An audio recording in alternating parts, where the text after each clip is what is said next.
The beautiful MAIA Campbell was a rising actress and model in the 1990s.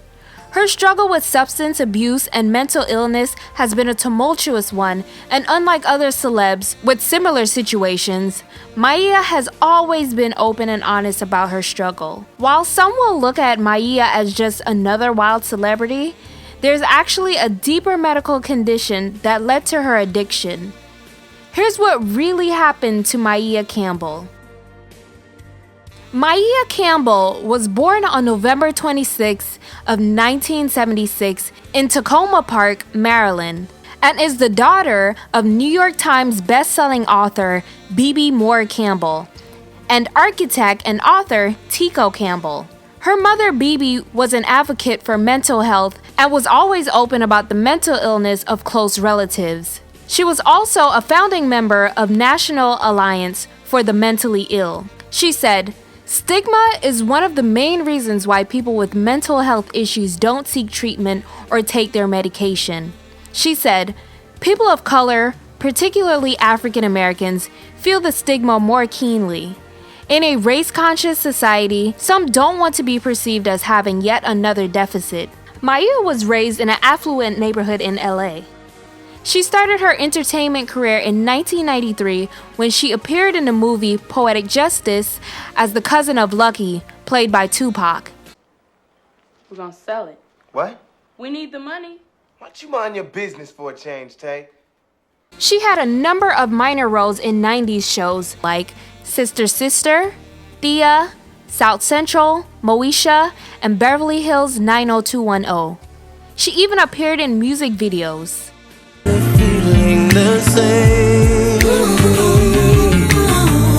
See, I'm hooked on how you flex your style, and I wanna But her breakout role came in 1995 as Tiffany on the NBC sitcom In the House, starring Debbie Allen and LL Cool J, and it earned her a nomination for a Young Artist Award for Best Performance by a Young Actress in a Comedy Series.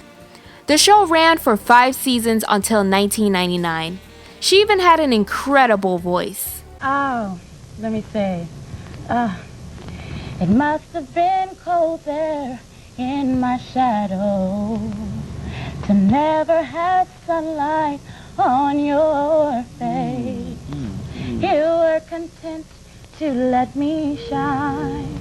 That's your way. Come on. You always walked a step behind.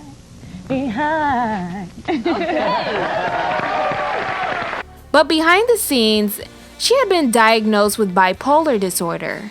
She was attending Spelman College, and in 1998, she married Elias Gutierrez, and the couple welcomed a baby girl in the year 2000. But MAIA would lose custody of their daughter because of her reluctance to treat her bipolar disorder. The couple divorced in 2002, and their daughter remained with the father and her grandmother, BB. She continued to act in films in the 2000s, including the film 17 Again, and her last known acting job was in 2007. She would soon hit rock bottom. In 2006, her mother, BB Moore Campbell Gordon, died from brain cancer. Before her death, she co-founded the NAMI Urban Los Angeles chapter and worked to help other African American families impacted by mental illness. A year before her death, in 2005, she published a book titled 72-Hour Hold. The book follows a mother dealing with a daughter diagnosed with bipolar disorder that refuses professional help and treatment and turns to drugs and alcohol to medicate. "I don't want you to go out, Trina. You're not well. Bitch, you're not well." "She's not well," I said to Boy Man, who stared back with interest. "If you leave here, you can't come back," I said to Trina, my voice shrill. The door slammed and then again against the inside wall as I yanked it open way too hard. The car was in the driveway, the motor running. "Trina, you come back here." I could hear her laughing. They were both laughing. A following of people who read her work. But she was the person who was able to take the message of mental illness out to the people and make it acceptable to the Black community. She decided to write a novel because our kids were in and out of jail, and they were always on a 72-hour hold somewhere. So she titled the book 72-Hour Hold. And it was loosely based on our journey, but it was also fiction. It was fiction in the sense of what would we do if we could kidnap all of them and take them somewhere to get help. Well, it became a New York Times best-selling novel like all of the rest of her work. And it really positioned her at that point to be a national spokesperson for mental illness.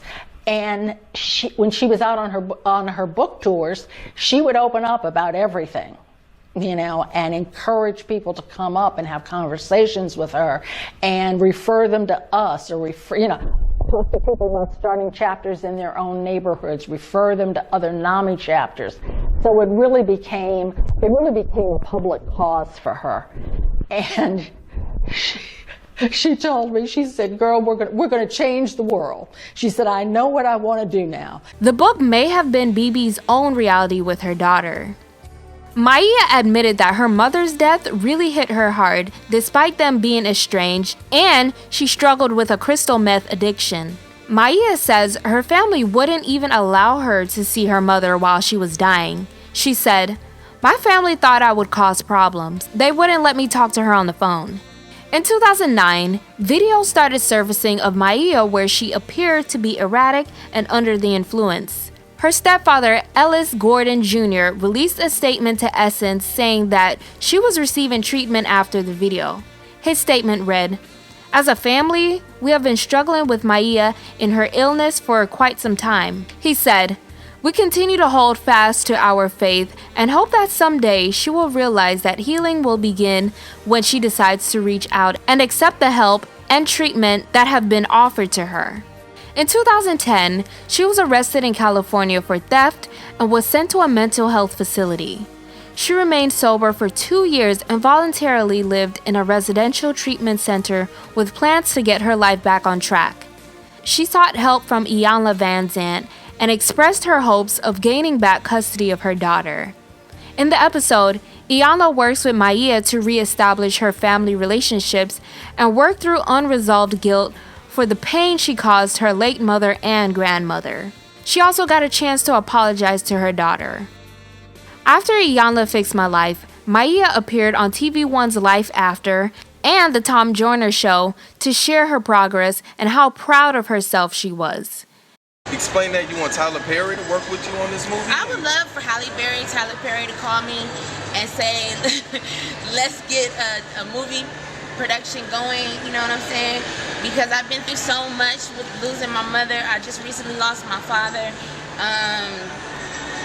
You know, I'm looking up to people in this industry to pull me up and get me back working again. Like I said, I have a lot of projects in the works. You know, my mother left some really legacy behind when she left this book 72-Hour Hold behind. So I'm trying to push that. I'm trying to give it some energy. I also wrote my own novel, and that's coming out in the end of the summer. That's called Sagittarius. So I'm just pushing my own novel. I'm pushing my own book. I'm pushing my mother's book, you know, trying to get that made into a film. I know when everybody saw me the last time they saw me, you know, I was way out there. I was on the other stretch of the road, you know what I'm saying? But I got myself together, you know what I'm saying? I've been sober for 2 years, you know, pretty much near, and I've been stable, and I'm very cognizant of how this industry works. I've been in this industry since I was a little girl. So, you know, I'm a professional, and I am very, you know, able to jump back into these waters and swim deep, you know, and get it in. So, you know, let's get it popping, you know what I'm saying? She had gotten an apartment on her own and was spending quality time with her daughter, who was the reason she made the effort to get her life on track in the first place. She was even working with the National Association of Mental Health that helps Black and Latino families find resources or assistance for mental illness. Then the downward spiral started again.